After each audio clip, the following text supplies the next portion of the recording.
Bon, on va lancer, hein. On lance. C'est parti dans 3, 2, 1, ça tourne. Bonjour, bienvenue dans ce nouveau tueur en série. Aujourd'hui. Bon, je te passe sur la bonne caméra, c'est parti, excuse-moi. Ça tourne.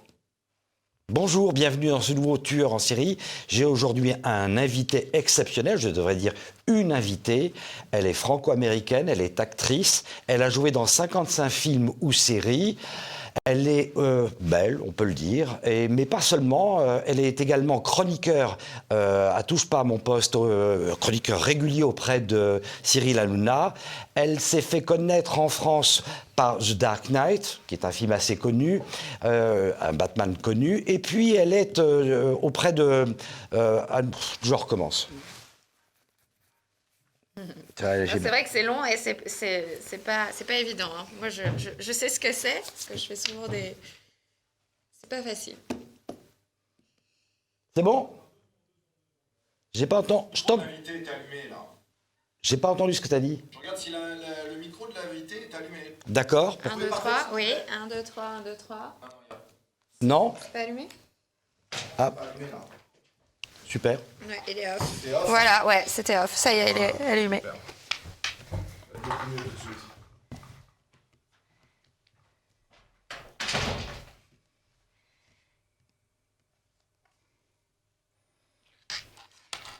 Tu prends quand tu veux. 1, 2, 3, Oui. c'est bon?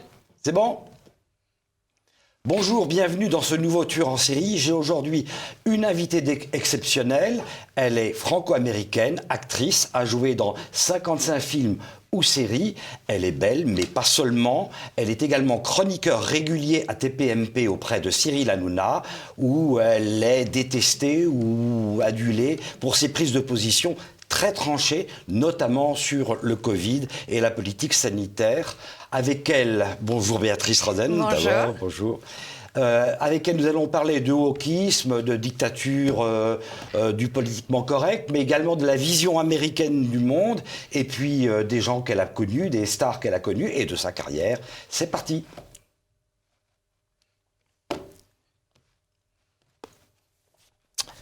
Alors, en France, il y a une cathédrale du politiquement correct, c'est Wikipédia. Et Wikipédia, vous avez une fiche qui est d'ailleurs assez sympathique, je la lis. Béatrice Rosen est une actrice franco-américaine. Elle est internationalement connue pour ses rôles dans les films The Dark Knight ainsi que 2012. Elle est née à New York, d'un père américain et d'une mère française. Elle a grandi à Paris et commencé à étudier le théâtre vers l'âge de 10 ans.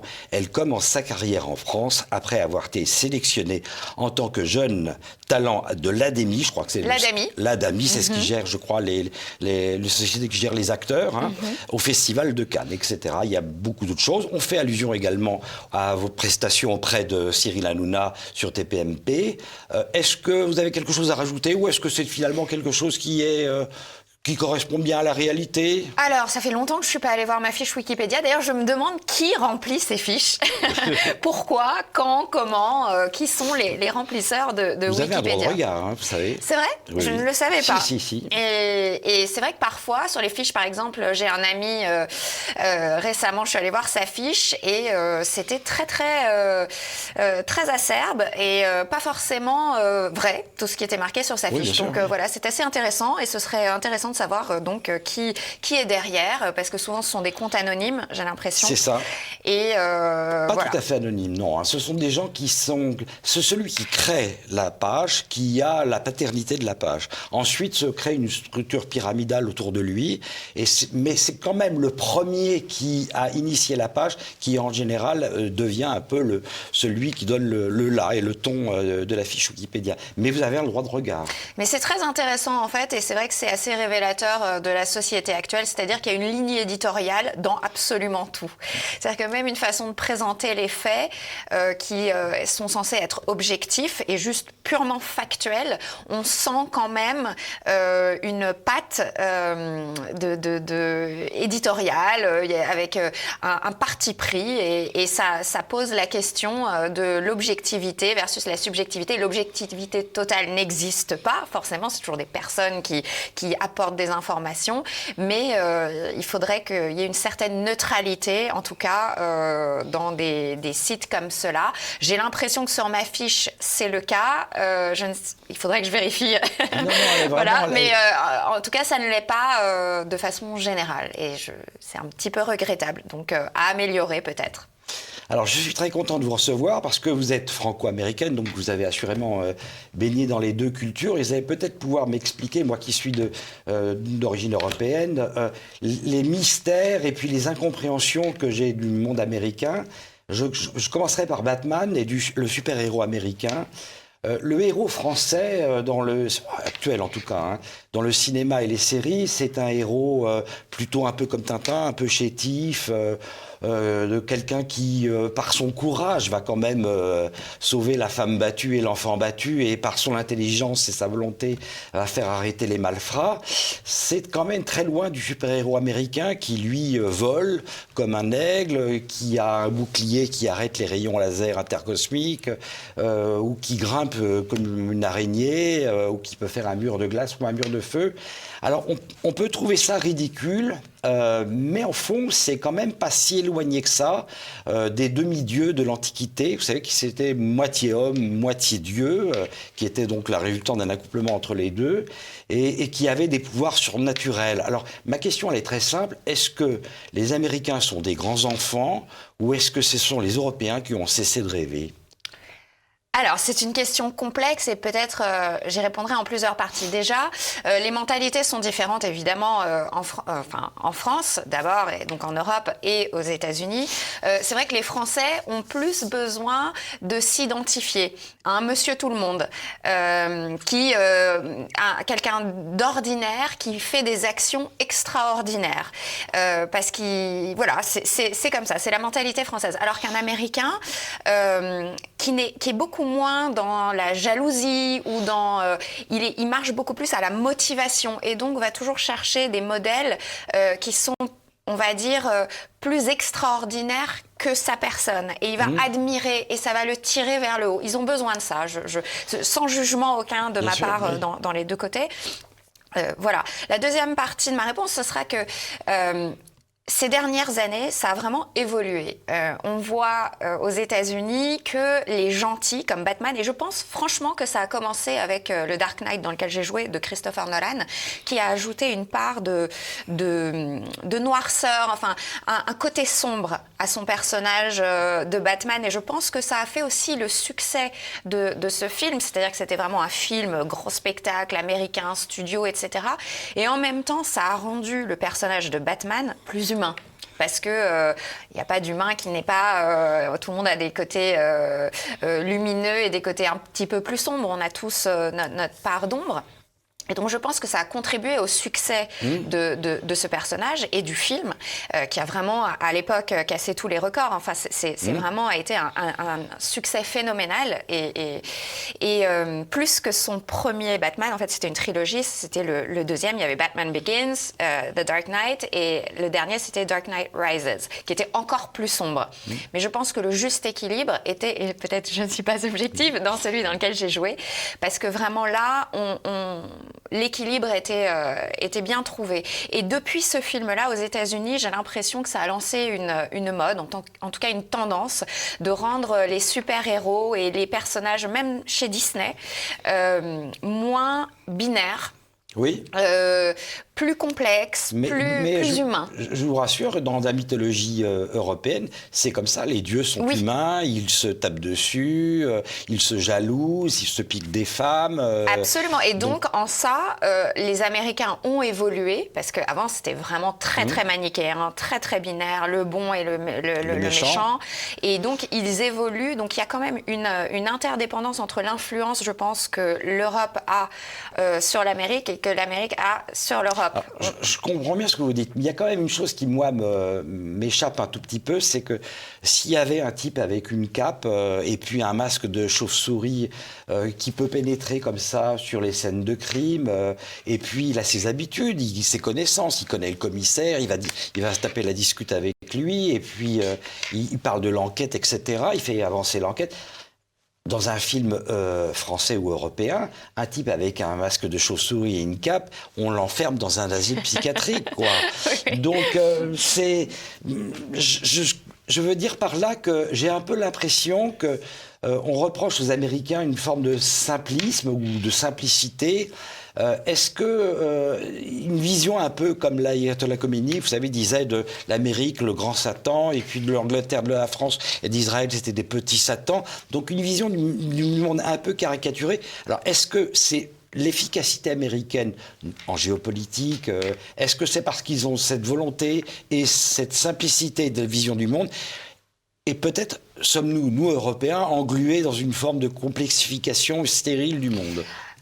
Alors encore une fois, je pense que les choses ont évolué. Je pense qu'actuellement en Europe, il y a une forme de simplification justement à outrance, qui donc est décomplexifiée, alors qu'aux États-Unis, il y a une complexification des choses. Je pense qu'on a des tendances inverses. Je pense aussi qu'aux États-Unis, les États-Unis, c'est pas un bloc monolithique. Il y a la moitié, à peu près, la moitié du pays à chaque élection qui est pour le président en place et contre le président en place. Donc déjà, dire les Américains comme s'ils n'étaient qu'un bloc, c'est assez erroné parce que beaucoup de gens sont contre les politiques même actuelles qui sont menées. Vraiment, beaucoup de monde, quasiment la moitié du pays.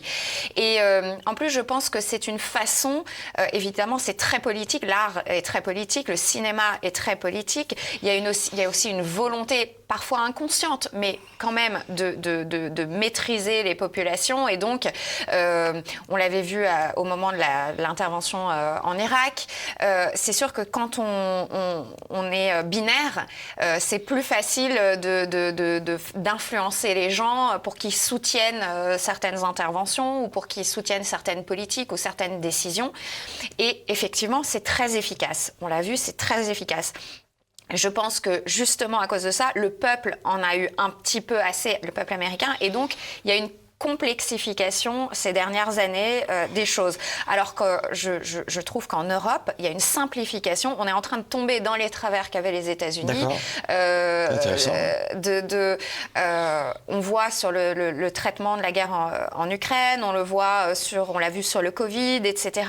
C'est-à-dire que la nuance, de façon générale, sans prise de position, la nuance, de façon générale, est de plus en plus difficile à tenir. Il y a quand même un poids moralisateur qui fait que dès qu'on essaye même d'apporter une question, un questionnement, une nuance, on est forcément classé ou dans le pour ou dans le contre, et donc dans une position qui est extrêmement binaire et qui, à mon sens, tue un petit peu la réflexion et l'esprit critique, et je ne trouve pas que ce soit forcément positif. Ensuite, il y a cette mode de mettre de l'engagement politique dans tous les sujets. Oui. Et je pense que ça a été aussi initié longuement avec le Festival de Cannes, qui est devenu de plus en plus engagé. À chaque fois, le choix des films est extrêmement engagé. Et je pense que ça a un petit peu déteint sur d'autres festivals et même sur d'autres cérémonies comme les Oscars, qui sont maintenant devenus une plateforme presque j'exagère, mais de meeting politique, plutôt que de simplement récompenser des talents. Et c'est vraiment une plateforme d'engagement politique, peut-être à outrance, qui a fait que les gens se sont détournés, même les audiences se sont détournées des Oscars et de toutes ces remises de prix qu'ils considèrent comme moralisatrices. Les audiences sont en chute libre. Donc voilà. Alors, les audiences sont en chute libre. Il y a quand même une chose qui m'étonne un tout petit peu, c'est que aux États-Unis, c'est l'état du premier amendement, où on peut dire que tout ce qu'on veut, des conneries, on n'a aucune interdiction. On peut dire que les Américains n'ont pas marché sur la Lune et que ça a été tourné dans les studios de Hollywood ou des choses comme ça, si vous voulez. Et en même temps, c'est un pays où il y a eu, on sait toujours que les grands groupes privés, industriels ont toujours investi dans les médias pour contrôler la parole, mais il y a eu, avec Internet, l'impression quand même qu'il y avait une voie de liberté qui s'ouvrait et qui permettait de se sortir justement de ces médias contrôlés. Et finalement, on s'est aperçu, c'est peut-être la leçon des années 2010, 2020, peut-être 2015, on va dire, c'est qu'on s'est aperçu qu'en réalité, c'était pire que les journaux, qu'il y avait peut-être plus de liberté dans les journaux que sur Internet, avec ou le soft power en général, que ce soit Netflix, que ce soit Twitter, enfin un compte d'un président des États-Unis fermé, c'est vraiment pas très premier amendement, quoi. Non, c'est vrai que c'est très paradoxal aux États-Unis, effectivement. Normalement, officiellement, on a le droit de tout dire. Officiellement, ouais. C'est vraiment la première revendication des gens. Mais il y a quand même... on voit vraiment une rupture entre les deux partis majoritaires aux États-Unis, entre les républicains et les démocrates. Et ces dernières années, c'est vrai que le courant woke, qui se veut, donc là aussi c'est un paradoxe, qui se veut absolument libérateur, pour l'égalité, etc., finalement a beaucoup a mis un peu une chape de plomb sur la liberté d'expression, parce que on a le droit de tout dire, mais c'est un petit peu comme la campagne de la crise sanitaire. Vous avez le droit de choisir, mais si vous choisissez le mauvais choix, vous travaillez plus, vous êtes viré de votre boulot, vous êtes un paria de la société, etc. Donc, est-ce qu'on a vraiment le choix? Est-ce que la liberté qui est officiellement là existe toujours quand, si on l'utilise, est au prix de son emploi, de gagner sa vie, de pouvoir nourrir sa famille, d'être un paria de la société. Voilà. Donc ça pose vraiment une question fondamentale. Est-ce que cette liberté existe toujours au même niveau qu'avant? Et voilà. Bon, ça, c'est une grosse question. Et effectivement, il y a vraiment une façon le pays est complètement divisé en deux, entre les républicains et les démocrates. Mais j'ai envie de dire qu'en France... Entre les Texans et les Californiens. Ouais, les Texans, même la Floride. Et d'ailleurs, il y a eu pendant la crise sanitaire, il y a eu beaucoup de migration des États démocrates vers des États républicains comme la Floride. Ah oui. Ouais. Ah, c'est dingue, oui. Donc il y a vraiment des mouvements même de population selon les politiques qui ont été menées au niveau des États, qui étaient complètement différentes. Mais je me suis un petit peu perdue, du coup. Non, c'est pas grave. Il y a une petite perle dans The Dark Knight. Il y a un moment, Batman, d'après mes souvenirs, Batman propose à un commissaire, enfin c'est pas un commissaire, mais c'est un officier de la police, de bénéficier de son système d'écoute des portables. Et puis on voit le commissaire dire non, c'était pas possible. En tant que commissaire, je ne peux pas écouter 30 millions d'individus, c'est pas possible. Pourtant, on sait que les États-Unis écoutent la planète entière.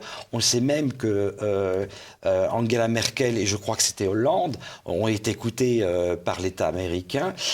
Qu'est-ce que ça vous inspire, cette espèce de surveillance de masse au pays de la Statue de la Liberté? Alors, bon, je suis quand même moitié américaine, donc je vais un petit peu défendre les États-Unis. Mais... D'un autre côté, tous les pays le font. Après, il y en a qui sont plus ou moins efficaces. Mais c'est pas la volonté de le faire qui manque. Tous les pays écoutent, en fait tout le monde écoute tout le monde. Donc effectivement, technologiquement et au niveau des moyens, etc., les Américains sont extrêmement puissants. Donc forcément, voilà, c'est très présent. Et puis évidemment, il y a une ligne officielle dans le film, donc ils disent on va pas le faire. Donc ça, c'est souvent ce qu'on dit à la population. On a des postures pour la population, et puis la réalité souvent des gouvernements et la réalité tout court est souvent différente de ce qu'on dit à la population. Mais ça aussi, c'est valable, je pense, dans tous les pays. Donc, pour moi, diaboliser sur ça, en tout cas, les États-Unis, en même temps, chaque pays, chaque grande puissance défend ses intérêts. La Chine, on voit que la Chine avance ses pions, notamment aussi par la culture. Donc le soft power n'est pas uniquement américain, mais la Chine est en train d'avancer ses pions. Même TikTok devient partenaire du Festival de Cannes. Un pays dont on ne parle jamais, c'est la Turquie, qui est dans les 10 premiers pour le cinéma et qui produit beaucoup pour le monde arabe et qui a fait vraiment chez eux, ça a été des budgets qui ont été attribués par l'État pour le soft power. Et d'ailleurs, je regardais un reportage sur la Corée du Nord. La Corée du Nord aussi, ils ont organisé toute leur propagande par le cinéma aussi. Donc, en fait, c'est vraiment un moyen de faire passer une philosophie, une culture. Et à la limite, c'est de bonne guerre. Chaque grande puissance essaye d'avancer ses pions et de faire une espèce d'expansion culturelle de cette façon. Donc voilà, c'est la réalité. Après, il faut décider à la limite, c'est pas est-ce que c'est bien ou mal de faire ça, mais où est l'intérêt de la France dans tout cela, et est-ce qu'on a plutôt intérêt à avoir les États-Unis ou la Chine ou la Russie ou la Turquie qui dominent. Et finalement, avec la crise Covid, on a vu les effets d'un nouveau standard qui était la façon de gérer des Chinois. On a pris ça comme un standard finalement, et toute l'Europe et le monde entier a appliqué les méthodes chinoises, enfin à la chinoise, pour gérer les confinements, etc., pour gérer la crise Covid. Et on peut se poser la question de la pertinence de ce choix. Donc finalement, quel est l'intérêt de la France à avoir plutôt une influence américaine ou plutôt une influence chinoise ? Voilà, il faut choisir. Alors, dans les grandes puissances. Le pass sanitaire et le masque qui sont restrictifs de liberté, pour vous, c'est quelque chose de juste ponctuel comme ça, et qui n'est pas très important, ou au contraire, c'est d'un point de vue symbolique, une atteinte aux droits durables des individus? Je ne pense pas que ce soit uniquement symbolique. Au début, personne ne savait ce qui se passait, donc les gens ont réagi, et à la limite, on ne peut pas leur en vouloir d'avoir fait le premier confinement, par exemple. Il y a une certaine indulgence, une tolérance que j'aurais vis-à-vis de ça, parce qu'on était vraiment perdus, on ne savait pas, et c'était la panique. Après, d'avoir conservé ces méthodes-là, de les avoir perpétuées, d'avoir même été surenchéries, c'est-à-dire fait un pass sanitaire qui était le bébé monstre pour moi, en tout cas, qui s'est transformé en adolescent monstre qui était le pass vaccinal. Pour moi, c'est une atteinte aux libertés, vraiment, qui va être pérennisée. Et je le regrette vraiment beaucoup. Je ne pense pas que ce soit uniquement dans le domaine du symbolique. Quand on suspend des gens sans salaire, donc finalement, on sait en conscience qu'ils vont tomber dans la misère et qu'ils ne pourront plus nourrir leur famille parce qu'on ne leur donne même pas le RSA. C'est un choix extrêmement grave pour moi, et je ne comprends pas que ça n'indigne pas plus. Bien sûr. Alors, il y a une chose que je ne comprends pas du tout, mais pas du tout, c'est on peut taper sur le Vietnam, sur l'Amérique du Vietnam, mais on n'a pas le droit de taper sur l'OMS. C'est à se demander si, l'Organisation mondiale de la santé, c'est à se demander si au fond, l'OMS n'est pas plus protégée que le premier pays du monde, quoi. C'est assez étonnant quand même. Et la deuxième des choses aussi, c'est que je ne comprends pas pourquoi quelque chose qui s'est, depuis 2 ans et demi maintenant, imposé à nous, ne sort pas dans les séries, dans les films, il n'y a rien. Il n'y a rien. C'est comme si ça n'avait pas existé. Alors, déjà que ça ne sorte pas dans les films et dans les séries, il y en a quelques-unes, mais en fait, c'est pour une raison très simple, c'est que le masque n'est pas du tout télégénique. Voilà, je pense déjà que c'est ça.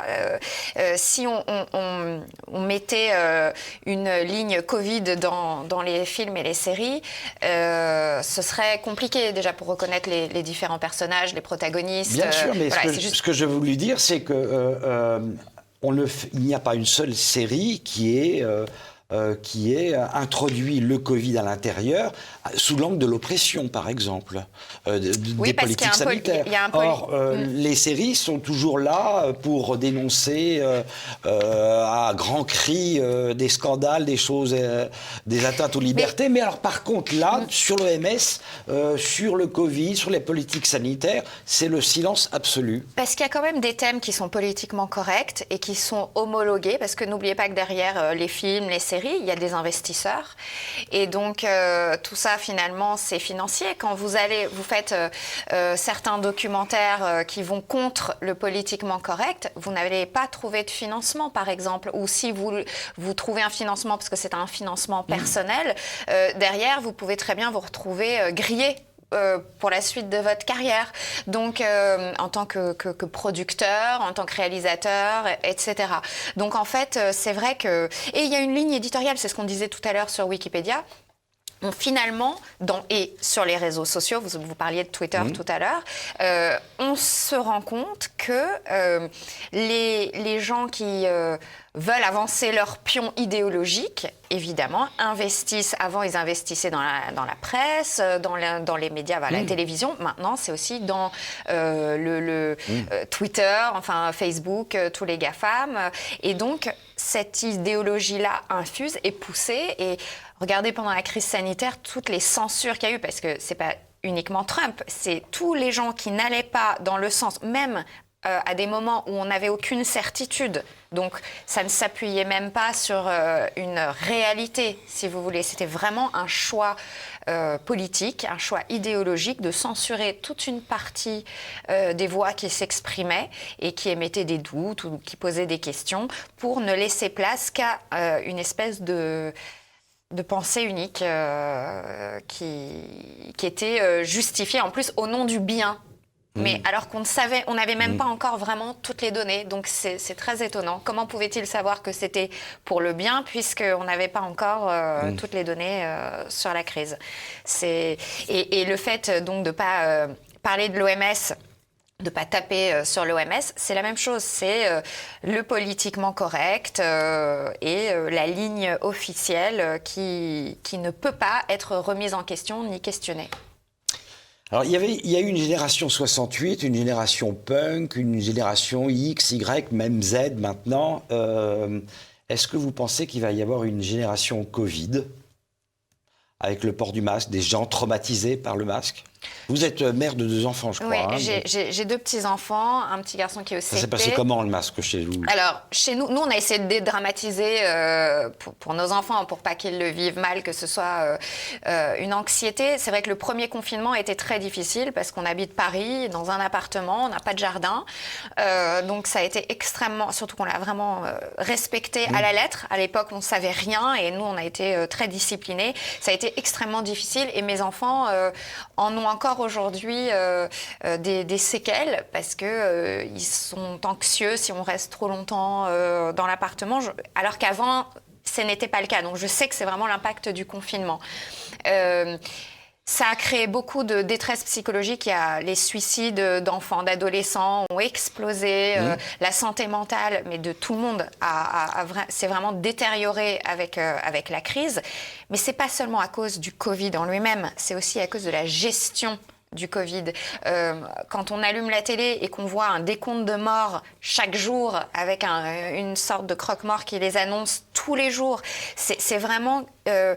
garder les anxiogène. gens... Anxiogène, c'est garder les gens dans un état de terreur primaire, viscérale, d'avoir peur pour leur vie. C'est la pire, c'est ce qui nuit au système immunitaire des gens. Donc en plus, c'est contre-productif. Et ensuite, c'était pas du tout replacé dans un contexte. C'est-à-dire qu'on vous énumérait le nombre de morts, mais on vous disait pas sur combien au total. C'est-à-dire que ça change d'avoir, par exemple, je dis n'importe quoi, 50 morts dans l'absolu, c'est terrible. Mais quand on se dit que c'est 50 morts sur 1800, voilà, proportionnellement, c'est pas exactement la même chose. Et donc, je pense qu'il y a eu là aussi un angle, une ligne éditoriale qui a été choisie. Donc voilà. Et donc effectivement, je pense qu'il y aura une génération Covid. Il y a beaucoup d'enfants. Hier justement, je demandais à mon fils avec les élections qu'est-ce que tu ferais si tu étais président de la République, et il m'a répondu spontanément je dirais qu'on mette plus jamais de masque. C'est la première chose voilà, son esprit est allé là, alors que ça fait longtemps qu'on ne parle plus du Covid. Voilà. Et pourtant, c'est ça qu'il a dit. Donc, vous voyez, ça les a marqués. Je pense vraiment qu'il y aura une hypocondrie chez les gens. Bien sûr. Les gens auront peur de se toucher. Enfin, le contact humain est nécessaire à la vie. Pour des bébés qui grandissent, il y a des tonnes d'études, ils meurent si on ne les touche pas. Enfin, c'est vraiment quelque chose dont un humain a besoin pour vivre. Pour voir la bouche de la maîtresse ou du maître. Pour apprendre à lire, à écrire. Il va y avoir des troubles, à mon avis, d'apprentissage. Enfin, ça va se décliner sur énormément de choses. Et c'est comme, vous savez, les lignes qui partent d'un même point et qui sont déviées même de quelques millimètres au début. À l'arrivée, il y a un décalage immense. d'importance. Vous voyez qu'il y a beaucoup de choses à dire, et donc donc par conséquent, on devrait pouvoir en parler dans les séries et dans les films. Or, je sais, je vous répète, le silence radio. Alors, comment passe-t-on du statut d'acteur au statut de chroniqueur sur Touche pas mon poste? C'était vraiment... C'est à cause de ça? Pas voulu, inattendu, mais oui, absolument. En fait, avec la crise sanitaire, ça m'a plongée dans vraiment une anxiété, un désarroi et une sorte d'impuissance. Enfin, je l'ai vécu comme une impuissance totale de ne pas pouvoir participer aux décisions ou aux débats ou que le peuple, que la population soit interrogée. Ça a été vraiment un déclencheur chez moi. Avant, je ne m'exprimais jamais sur la politique, jamais sur des questions sociales, enfin, extrêmement rarement. Et en fait, depuis la crise, je me suis dit, je ne peux plus me taire, je le vis mal, de ne pas au moins apporter ma toute petite pierre au débat public. Voilà. Et en fait, j'étais passée chez Cyril Hanouna pour parler du masque pour les enfants à l'école, justement, pour expliquer les conséquences néfastes. Oui. Et ils m'ont proposé, à la sortie, j'étais en train de partir et ils m'ont rattrapé dans le couloir, ils m'ont demandé si je voulais intervenir plus régulièrement. Et j'ai saisi l'opportunité parce que je trouve que... voilà, il faut représenter. Il y a beaucoup de gens qui pensent comme moi et je les trouve un petit peu sous-représentés dans les médias. Et j'ai saisi l'opportunité au vol. Voilà. Alors, je trouve qu'il y a quand même, sans parler de la cancel culture, de parler du wokisme, il y a quand même parfois des espèces d'abus un peu ridicules, dans lequel on a d'un côté une politique inclusive, on veut inclure tout le monde, et puis de l'autre côté, on a quand même la confrontation avec la réalité. Moi, je prends un exemple qui me choque un peu. J'ai un ami qui est africaniste, qui s'appelle Bernard Lugan, qui est un historien de l'Afrique, qui m'a longtemps parlé des empires africains et d'une histoire très riche africaine, qu'on ne voit pas d'ailleurs. Et en contrepartie, on inclut parfois, par exemple, des blacks à l'intérieur de tribus vikings. Je prends l'exemple de The Last Kingdom. Le prêtre qui est le prêtre du roi viking est un prêtre africain. Or, bon, c'est vrai que la première église était éthiopienne, donc c'est plausible, c'est possible. Mais statistiquement, qu'il y ait un Africain qui se retrouve dans une tribu viking et qu'il soit en plus le prêtre du roi est quelque chose d'impossible. Et pourtant, cette volonté de vouloir inclure, parfois, tourne un peu au ridicule. Et avec toujours en miroir, cette idée que si on le dit, alors c'est qu'on est raciste. Non, moi ce que je voudrais, c'est voir des séries qui me parlent de l'histoire de l'Afrique, et puis quand on parle des Vikings, d'avoir un minimum de cohérence historique. Et il y avait une actrice noire qui a été choisie pour jouer Anne Boleyn. Oui. Ça a fait une polémique. Effectivement, on arrive dans à un niveau avec le wokisme où parfois il y a des contresens même purement factuels, historiques dans certaines œuvres actuelles, contemporaines. Parce que c'est poussé par l'idéologie, mais tout ça vient aussi en 2016 aux Oscars, par exemple, il y avait une très grosse polémique parce que ils avaient été nommés les Oscars So White. C'était les gens avaient surnommé cette cérémonie comme ça parce que il n'y avait pas suffisamment, aux yeux de certains, d'acteurs de la diversité qui étaient nommés pour des prix, des Oscars, etc. Donc oui, on arrive. C'est comme un balancier, en fait. C'est vrai qu'avant, il y avait... On ne peut pas nier qu'il y avait des injustices. C'est vrai que les salaires, par exemple, de gens de couleur, même parfois à CV égal, je le sais parce que j'en avais discuté avec mon manager en arrivant aux États-Unis, voilà. Et c'était injuste. À salaire, à CV égaux, un acteur noir était moins payé avant. Donc ça, c'était pas... En tout cas, pour moi, ça n'était pas justifiable. Le problème, c'est qu'on est passé, je trouve, dans l'extrême inverse. C'est aussi une forme de racisme, parce que, si vous voulez, on n'introduit pas, par exemple, si on faisait des films sur l'Afrique, qu'on ne fait pas, il n'y en a pas, et qu'on mettait à l'intérieur des tribus africaines un blanc par-ci, par-là, etc., il y aurait aussi une forme de racisme de Et ce d'ailleurs, on côté-là. ne fait pas ce procès-là aux films coréens, au Japon. Personne ne dit que dans les séries japonaises, il n'y a pas suffisamment de telle ou telle origine ethnique. Donc, effectivement, c'est très focalisé sur l'Occident et sur l'Europe. Ça, et sur l'Occident en général. Mais... Je suis moyennement d'accord, parce que quand on parle de focus sur l'Occident, je dirais que les Américains sont très centrés sur leur culture. Et on a l'impression qu'ils sont nés en 1776, quoi, à la guerre d'indépendance, et qu'avant, ils n'existaient pas. Avant, ils étaient européens, mais en fait, il n'y a pas de série tellement... sur le Moyen-Âge, il y en a eu une. Sur l'Antiquité, il y en a eu deux. La plupart des séries historiques sont des séries historiques qui parlent du monde anglo-saxon, de l'Angleterre, qui n'est pas non plus, je dirais, le centre de l'Europe. Hein. Ils ont voulu en partir. On a un peu l'impression que les Américains ne se sentent pas concernés par l'histoire européenne. Pourtant, ce sont des descendants d'Européens. Enfin, il y a des Italiens, des Espagnols, des Allemands. Ils ne sont pas concernés directement parce que leur culture donc, a évolué, a pris une branche différente. Mais ils sont quand même fascinés. C'est-à-dire que dès que quelqu'un est un petit peu, par exemple, dans les films ou dans les séries, un petit peu haut de gamme ou un petit peu sophistiqué, ils vont prendre quelqu'un qui a un accent british. Oui. Donc, vous voyez, il y a une espèce, c'est un mélange d'admiration et de fascination et d'un complexe peut-être aussi d'infériorité à certains moments culturellement. Oui. Mais moi, quand je disais que c'était focus sur l'Europe et l'Occident, c'était justement ces polémiques-là. C'est-à-dire que cette discrimination positive n'est demandé qu'en Occident et pas dans d'autres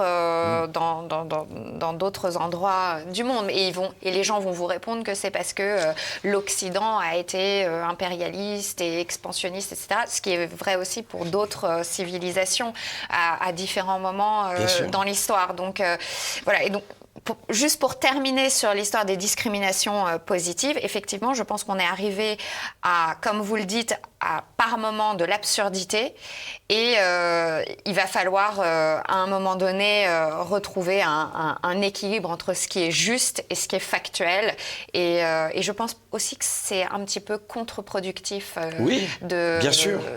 Comme vous le disiez, c'est discriminatoire. Moi, j'ai jamais bien vécu la discrimination positive en tant que femme. Si vous voulez, je prendrais ça comme une insulte si on me choisissait en tant que juste parce que je suis une femme et pas parce que je mérite d'être là. Donc voilà, mais c'est dommage. Et je pense qu'à un moment donné, on va retrouver un équilibre dans tout ça parce qu'effectivement, pour moi, on est parti trop loin. Et aux États-Unis, le mouvement woke est vraiment une minorité très active et a développé énormément d'influence sur les films, sur les séries, sur tout ça. Et par ce biais-là, ça arrive chez nous aussi. Alors j'aimerais qu'on parle maintenant de votre entourage, de votre carrière, des gens que vous avez connus. Dans Batman, pour en finir avec Batman, il y a un type que j'aime beaucoup qui s'appelle Michael Caine, qui a fait, je crois, une centaine de films, qui est un personnage très intéressant parce que c'est quelqu'un issu d'une famille très pauvre, il s'est construit tout seul, il est assez distingué, il a une certaine prestance, il s'exprime, en tout cas pour moi, ce que je peux en voir, il s'exprime assez bien, et il a été en Allemagne, dans l'armée américaine, il a été anglaise peut-être. Je ne sais pas s'il est anglais ou américain. Il est anglais. Il est anglais. Il a été dans l'armée anglaise, donc à Berlin, et il en a été très, très, très, très anticommuniste. Et puis récemment, en 2016, il a pris position pour le Brexit. Oui, donc anglais, bien sûr. Il a pris position pour le Brexit. Et au fond, ça ne lui a pas nui dans sa carrière. Il continue de tourner encore maintenant. Est-ce que vous craignez que le fait de passer auprès de Cyril Hanouna, risque de mettre un terme à votre carrière? Alors déjà, je n'aurais pas la prétention de me comparer à Michael Caine, qui est d'ailleurs Sir Michael Caine maintenant. Sir Michael Caine. Donc c'est vraiment, c'est un symbole de réussite, de talent. Moi, j'ai tourné avec lui. Fils de livreur. J'ai eu des scènes avec lui. C'est quelqu'un d'extrêmement touchant parce qu'avec la carrière qu'il a, le talent absolument, enfin c'était un Oui. monument. Ouais, c'est un monument, oui. Et ben, sur le tournage, il se mettait dans un coin, il répétait son texte, Ouais. comme aurait pu le faire un jeune débutant. Vous voyez, il a une humilité absolument incroyable, et d'ailleurs Une élégance aussi, une hein. élégance Ouais. et une attitude vraiment d'une gentillesse, etc. C'est vraiment le symbole de la réussite, quoi. C'est vraiment quelqu'un qui a tracé sa carrière, qui s'est élevé par lui-même et qui a réussi, et avec un talent extraordinaire, une humilité et une attitude magnifique. Donc voilà, je n'oserais pas me comparer à lui, et ses prises de position, je pense quand même qu'elles ont été suffisamment discrètes, enfin, pour ne pas déjà créer de polémique, et le fait que ce soit un tel monument, en tout cas, ça n'a pas porté préjudice à l'aura professionnelle qu'il avait. Moi, c'est complètement différent. Je suis aussi d'une époque complètement différente. Ça n'a pas été tout à fait le cas pour Depardieu quand même, hein, qui est aussi un monument et qui paye quand même un petit peu ses... voilà, ses... Mais c'est vrai que moi j'adore Depardieu. Depardieu, par exemple, dans Cyrano, c'est voilà, le summum de l'art d'acteur. Mais c'est vrai que Depardieu et Michael Caine, c'est pas exactement non plus il y en a un qui est un provocateur et l'autre qui est un lord. Voilà, exactement, la même façon d'accord. de se comporter. Et puis la France n'est pas non plus la Grande-Bretagne. Bien sûr. Donc je pense aussi qu'en France, on a tendance à adorer élever les gens, et une fois qu'ils sont au sommet, les détruire et vouloir qu'ils dégringolent. Finalement, je pense qu'en France, les gens sont facilement un petit peu jaloux ou un petit peu médisants, et ils adorent détruire les carrières qu'ils ont contribué à créer. Et donc, pardon, j'ai oublié votre question du coup, avec Depardieu. Avec Depardieu, non, c'était pas une question sur Depardieu, c'était une question... Ah oui, c'est ça. Sur moi, est-ce que ça va me porter préjudice? Écoutez, je me suis pas posé la question. Pendant la crise sanitaire, j'ai commencé donc à m'exprimer. Oui. C'était vraiment viscéral, il fallait que je le fasse, même pour ma propre santé mentale. Mais évidemment que j'ai envie de tourner, mais en même temps, du coup, ça a créé vraiment une forme d'engagement en moi, et j'ai beaucoup de passion aussi dans la vie. Mon métier était une vocation, je veux le faire depuis que j'ai 2 ans, donc vraiment c'était une vraie vocation. Mais en même temps, j'ai beaucoup de passion dans la vie, et je crois en mon c'est peut-être à tort, mais je crois en mon étoile, je crois en mon destin, et je sais que voilà, la vie m'amènera toujours là où il faut que je sois. Et si j'ai la chance de continuer mon métier, eh ben c'est formidable. Et sinon, j'ai plein de cordes à mon arc. Et donc voilà, je suis très passionnée par la nutrition, tout le courant du bien-être, wellness, mais le vrai, pas des postures sur Instagram ou tout ce qui se fait maintenant. Vraiment, c'est une passion, la nutrition. Voilà, en ce moment, je suis chez TPMP. On verra ce que la vie m'apporte, et j'ai pas peur. Vous avez joué dans les montagnes russes avec Bernard Tapie. Donc, vous l'avez bien connu. Je crois que les montagnes russes, je ne connais pas la pièce. Et il me semble qu'il y a très peu d'acteurs, puisque vous êtes que... On n'est que 2 sur scène, ça, absolument. Hein. Donc, c'est vraiment quelque chose de relativement intimiste. Bernard Tapie, c'est quelqu'un qui a eu 1000 vies. Il a été chanteur, businessman, directeur sportif. Il a fait beau. Et c'est vraiment un touche à tout. Alors, est-ce que, à votre avis, c'est quelqu'un qui avait envie de toucher à tout parce qu'il était ouvert sur des tas de choses, ou est-ce qu'au contraire, c'était quelqu'un qui cherchait la lumière, la célébrité avant tout? Alors déjà, je veux dire que la politique aussi, bien sûr. J'étais très triste de son décès. C'est quelqu'un, au-delà des polémiques dans lesquelles je veux absolument pas rentrer, c'est quelqu'un d'absolument... C'est une des personnes les plus... c'est peut-être la personne la plus extraordinaire au sens premier du terme que j'ai rencontrée dans ma vie. Donc on a travaillé quand même pas mal de temps ensemble, parce qu'une pièce, ça se répète. Et donc j'ai vraiment pu observer cet homme, ce personnage, et un peu comprendre qui il était. C'est quelqu'un qui avait une énergie... J'ai du mal à en parler au passé. Qui avait une énergie vitale extraordinaire, qui dormait très peu, qui était constamment dans une démarche de challenge personnel. Il fallait toujours qu'il ait des projets, il était tout le temps en ébullition. Son cerveau est allé à 1000 à l'heure, vraiment supérieurement intelligent. Et je pense, c'était pas la célébrité qui l'attirait, c'était le challenge. Il se focalisait sur un domaine et il fallait qu'il arrive, je pense que c'est ça, hein, en tout cas c'est mon analyse, qu'il en décortique les rouages. Vous savez, comme des enfants qui ont un jouet et qui le démontent pour comprendre comment ça fonctionne. Il faisait ça et dans tous les domaines. Et il arrivait à l'essence de chaque sujet pour en trouver la façon la plus performante de le dominer. Et donc, c'est fascinant. Moi, c'est quelqu'un pour qui que j'ai encore énormément d'admiration. Et c'est juste un être humain unique et extraordinaire. Voilà. Et on peut penser de lui ce qu'on veut, mais on ne peut pas lui enlever ce que je viens de dire. Voilà. Et je ne pense pas qu'il l'ait fait. Évidemment, il avait envie d'être aimé, mais c'était quelqu'un d'extrêmement loyal, d'extrêmement humain. Il avait des défauts, évidemment, il partait parfois, il se mettait à gueuler, etc. Mais c'est quelqu'un d'extrêmement touchant et d'extrêmement profondément humain. J'ai une anecdote avec lui, c'est qu'il avait été à une émission, il se présentait aux élections présidentielles, il squattait un parti qui était dirigé par un type, je crois, qui s'appelait Horry, et le débat faisait qu'on avait deux personnes il y avait Horry face à quelqu'un qui s'appelait Jean-Claude Martinez, qui a beaucoup d'humour, et qui l'a tourné un peu en ridicule. Et puis après, Jean-Claude Martinez, qui était du Front National, donc tout à fait à l'opposé de Bernard Tapie. Et puis après, vous avez le fameux pot, où tout le monde avec le champagne, etc., les plateaux en argent, etc. Et puis Bernard Tapie fend les serveurs, etc.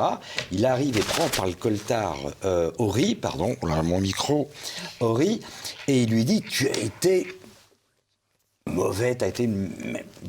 Je ne dirais pas quoi. Et ensuite, il se tourne vers Jean-Claude Martinez, dit: chapeau l'artiste, vraiment c'était très bon, du très bon niveau. Et alors là, je me suis dit, mais c'est quand même incroyable, c'est quand même quelqu'un qui est engagé dans la politique, mais il est capable de voir la chose, un peu comme un acteur, de voir le métier. Oui, c'est quelqu'un de il arrivait à discerner les choses, et puis il était vraiment sincère dans le sens où il pouvait vraiment engueuler quelqu'un, l'écraser pendant 5 minutes, puis après c'était fini, c'était sorti, passer à autre chose et être super lui taper dans le dos. C'est pas quelqu'un de rancunier, et justement c'est sain, je trouve, les gens qui disent... je pense que c'est quelqu'un qui ne jouait pas un rôle. Il a voulu être acteur, mais il était très bon d'ailleurs, mais il jouait pas un rôle dans la vie, il était pleinement, il s'assumait. Et c'est beau, les gens qui s'assument complètement comme ils sont. Et je vous dis, profondément humain. Et on ne pouvait que, qu'on aime ou qu'on n'aime pas ses choix. Et on ne pouvait que l'aimer. Parce que c'est... On va passer à une autre personne, parce que là, le temps tourne, malheureusement. Vous avez connu une personne qui est un producteur de cinéma, qui est Hervé Weinstein, ou Weinstein, je ne sais pas comment on dit. Weinstein, en américain. Est-ce qu'il vous a fait du chantage ou des propositions? Alors, dans cette affaire, c'est aussi une affaire assez complexe et qui a généré tout le mouvement MeToo et tout ça. Déjà, on ne peut pas enlever... il faut être objectif, Harvey Weinstein était quelqu'un de extrêmement doué dans son domaine. C'est-à-dire que c'est un producteur extraordinaire qui a fait vraiment énormément de films à succès et qui était très doué. À côté de ça, il avait un comportement effectivement extrêmement déplacé, même plus que ça. Et moi, je l'avais raconté dans TPMP. Un jour, je l'ai rencontré à un événement où il y avait beaucoup de monde et il m'a proposé de le rejoindre. Je le connaissais pas, je lui avais jamais parlé. Il m'a proposé de le rejoindre à son hôtel. À l'époque, il restait au Ritz, à 2h du matin. Enfin, voilà. Et en lui disant non merci, en étant poli, mais en disant non merci, il m'a répondu, mais tu sais qui je suis, do you know who I am, et tu veux devenir actrice, et je dis oui, mais je suis vraiment désolée, mais je suis trop fatiguée. J'ai essayé de m'en sortir le plus poliment possible, le plus élégamment possible, voilà. C'est pas le propre du pouvoir, tout ça, parce que finalement, le sexe, il est présent partout. Il est présent chez les hommes de pouvoir, chez les hommes riches, Et au fond, est-ce que c'est un monde que vous avez bien connu, le cinéma, est-ce que c'est pas un monde qui est mu par le sexe uniquement? Alors, j'ai eu cette expérience avec lui, mais en même temps, bon, j'ai eu la chance qu'on soit dans un endroit où il y avait beaucoup de monde, ça n'a pas dégénéré. Il faut aussi dire qu'il y a beaucoup de... Comme on disait tout à l'heure, le monde n'est pas blanc ou noir. Tout son comportement est hautement répréhensible et vraiment, c'est odieux. Maintenant, il y a aussi des personnes qui ont joué de ce système et il y a certaines actrices, certaines personnes qui sont rentrées dans ce jeu-là.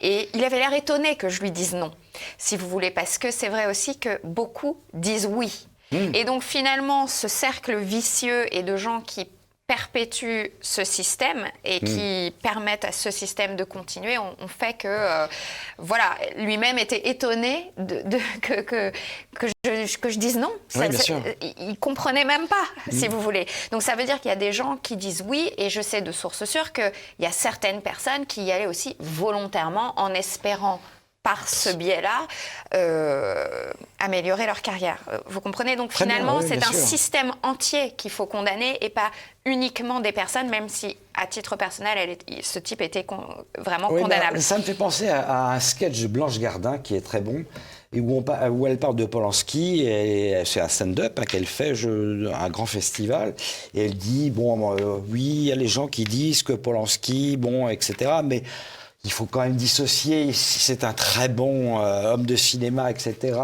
s'il a fait merveilleux, etc. Et elle transpose ça, elle dit, c'est comme si, pour un boulanger, on disait, bon d'accord, il tripote les petits garçons, mais quelle baguette il fait, c'est formidable. Il y a peut-être quand même aussi une forme d'impunité dans certaines Absolument, sphères. mais d'ailleurs, et c'est très bien qu'il soit... De toute façon, il est condamné, il est en prison, oui. et voilà, il faut qu'il assume, qu'il prenne ses responsabilités. Et à aucun moment, je ne veux enlever de sa culpabilité. Je dis juste que le système est plus complexe, que, les gens savaient, les gens ont fait semblant de ne pas savoir quand l'affaire est devenue médiatique. Les gens ont fait semblant de découvrir ça, alors qu'ils le savaient très bien. Moi, quand je suis arrivée aux États-Unis en 2004 pour m'y installer, j'étais dans une agence où les gens en parlaient, on me disait fais attention. Donc les gens savaient. Il y a des comédiennes que je connais qui étaient en train de se vanter d'avoir des rapports sexuels avec lui, qui finalement ont fait des tribunes en disant à quel point c'était odieux, alors que quelques années avant, elle s'en vantait. Vous comprenez, oui, la vie est extrêmement complexe et je comprends le sketch de Blanche Gardin que j'aime beaucoup d'ailleurs, qui est très drôle. Mais il faut un débat de société justement pour arriver à... C'est vrai qu'encenser et faire des héros de gens qui font qui commettent des crimes, ça n'est pas acceptable. En même temps, de censurer et d'enlever leurs livres ou leurs films des étagères, c'est encore autre chose, c'est de la cancel culture. Donc il faut arriver à trouver un juste milieu, je pense. Oui. Condamner ce qui est condamnable et dans ces cas-là... on viderait la moitié Enfin, si on rentre dans la vie des gens, on va toujours trouver des choses répréhensibles. Après, il y a des degrés, effectivement. Et lui, je ne sais pas s'il a été condamné, finalement, pour viol ou non. Je ne sais plus quel était le... En tout cas, il est en prison. Et voilà. Et il assume maintenant. Alors, 3 petites questions pour finir. Les caprices de stars, ça existe ou pas? Oui, ça existe. Mais dans mon expérience, c'est souvent les entourages des stars... qui font monter la pression sur les productions et tout ça, plus même que les stars elles-mêmes. Je vous donne un exemple. Sur 2012 de Roland Emmerich, John Cusack avait une chaise séparée de tout le monde entre les prises pendant qu'on tournait pas, si vous voulez. Il était toujours à l'écart de tout le monde. Et finalement, on a découvert que lui-même était triste de cette situation parce qu'il aurait préféré faire partie du groupe. Et au final, il a bougé sa chaise.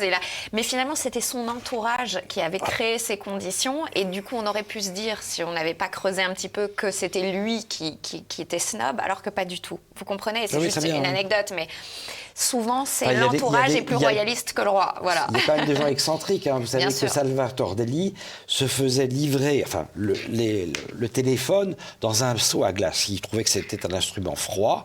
Donc il demandait à ce que le téléphone soit mis dans un seau à glace. Sans eau, sans glace, bien entendu. Mais c'était voilà, une espèce de petit caprice comme ça. Mais, alors, il y a des excentriques, mais dans mon expérience, en tout cas, les plus grandes stars, en tout cas celles qui ont les plus grandes carrières, sont souvent les gens les plus simples et les plus gentils.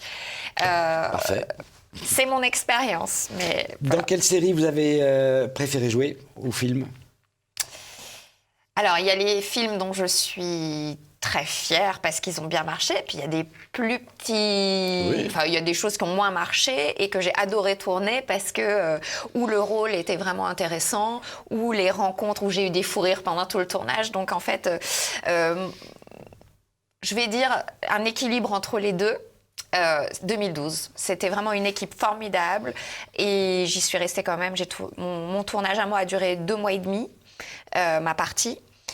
Donc c'était quand même suffisamment long pour connaître bien les gens, etc. Et vraiment, à tous les niveaux, professionnellement comme humainement, j'ai adoré ce tournage. Et dans quel film ou quelle série auriez-vous aimé jouer ou quel rôle? Vous n'avez pas joué, vous auriez aimé jouer? Il y en a plein. La Reine Margot. Il y en a plein. Vraiment, il y en a plein. Je peux pas. Pour moi, l'intérêt de ce métier, c'est justement de changer. Je n'ai pas un rôle qui aurait été le rôle type.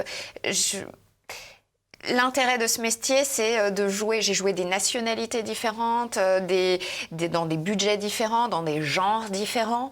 Donc, même sans avoir fait la carrière d'Angelina Jolie, si vous voulez, je suis contente de ma carrière parce que j'ai eu des expériences tellement variées et dans des petits films, petits budgets, des séries, des gros films, des courts-métrages, du théâtre. Vous voyez, ça a été très varié, je me suis jamais ennuyée et j'espère que ça va continuer comme ça. Eh bien, nous ne nous sommes pas ennuyés également. Et sur ces bonnes paroles, écoute, je vous remercie.